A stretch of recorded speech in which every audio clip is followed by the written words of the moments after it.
অপু বিশ্বাস ও শাকিব খানকে নিয়ে এবার সিনেমার কথা ভাবছেন মেহেদী হাসান হৃদয়। এমনটাই জানা গেল এক ঘনিষ্ঠ সূত্র থেকে। এই বিষয় নিয়ে বিস্তারিত জানাবো আজকের এই ভিডিওতে, তাই ভিডিওটি না টেনে প্রথম থেকে শেষ পর্যন্ত দেখতে থাকুন।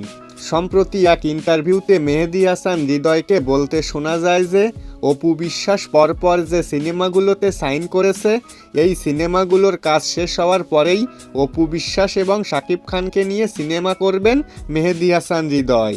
হৃদয় বলেন যে শাকিব খানের সাথে বরবাদ সিনেমা করে যে এক্সপিরিয়েন্স হয়েছে, তাতে করে অপু বিশ্বাসের সাথে শাকিব খানকে আবারও যদি পর্দায় ফিরিয়ে আনতে পারি, তাহলে দর্শক সেই সিনেমাটি অবশ্যই গ্রহণ করবে। বাংলাদেশের সিনেমার দর্শকদের মধ্যে একটা শ্রেণী রয়েছে যারা শাকিব খান এবং অপু বিশ্বাসকে আবারও একসাথে সিনেমায় দেখতে চায়। মেহেদী হাসান হৃদয় আরও বলেন যে শাকিব ও অপু বিশ্বাসকে নিয়ে একটি গল্প ভেবেছি। শাকিব ভাইয়ের সাথে খুব দ্রুতই গল্পটি শেয়ার করব। পাশাপাশি অপুর সাথে শিডিউল মেলানোর জন্য ট্রাই করছি। এখন শুধু দরকার একজন ভালো প্রযোজক।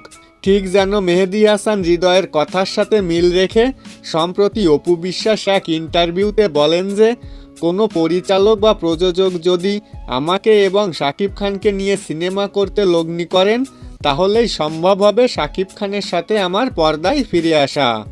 তার মানে মেহেদী হাসান হৃদয় নিশ্চয়ই শাকিব খানের গ্রিন সিগন্যাল পেয়েছেন যে শাকিব খান অপু বিশ্বাসের সাথে সিনেমা করতে আগ্রহী। এখন শুধু অপেক্ষা সুন্দর গল্প এবং ভালো একজন প্রযোজকের। তো বন্ধুরা, ভিডিওটি নিয়ে আপনার মন্তব্য কী তা অবশ্যই কমেন্টে লিখে জানাতে ভুলবেন না।